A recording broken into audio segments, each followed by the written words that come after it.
On October 8, 2025, the landscape of the war in Ukraine is facing a potentially seismic shift. Reports are emerging from Washington that the Trump administration is seriously considering a significant escalation in military aid to Kyiv.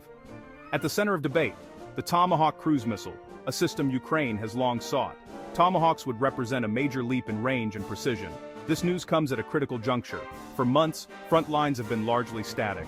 A brutal war of attrition, trenches, and devastated cities. Ukrainian forces, while resilient, have struggled to break heavily fortified Russian positions in the east and south. The situation is one of grim determination, as Russia continues striking infrastructure and power grids. Civilian centers and supply lines far from the battlefield remain under threat. Ukraine has answered with long-range strikes but is limited by range and payload. A Tomahawk transfer would signal a major policy debate in Washington. Some argue current support is insufficient to alter the trajectory. Past packages increased gradually, from HIMARS to Storm Shadows. Tomahawk is a different class entirely.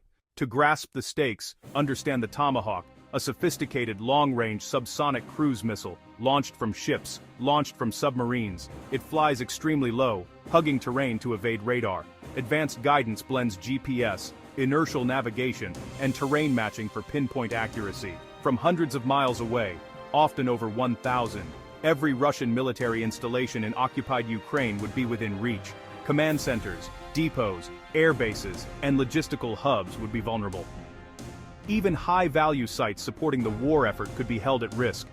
Unlike ballistic missiles, Tomahawks fly low, exceptionally difficult to intercept. They challenge even advanced air defenses, forcing wider, thinner coverage. That dispersal creates exploitable gaps, a strategic pressure tool, not just more firepower.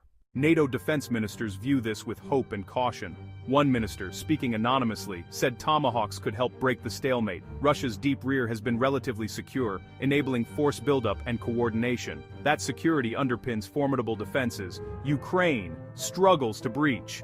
Modern doctrine, disrupt logistics and command to unravel fronts from the rear. Instead of costly frontal assaults, eliminate the posts that direct them, and the depots that sustain them, weakening frontline troops. Openings could emerge for advances with fewer casualties. If high-value assets are at risk, Moscow must make hard choices, pull forces back for protection or divert resources to air defenses. This dilemma could pressure the Kremlin to reconsider the campaign's viability. Within NATO, many see Tomahawks as a significant logical next step. Despite clear military advantages, the decision is fraught with controversy and risk. Russia has warned that long-range Western missiles striking deep into its territory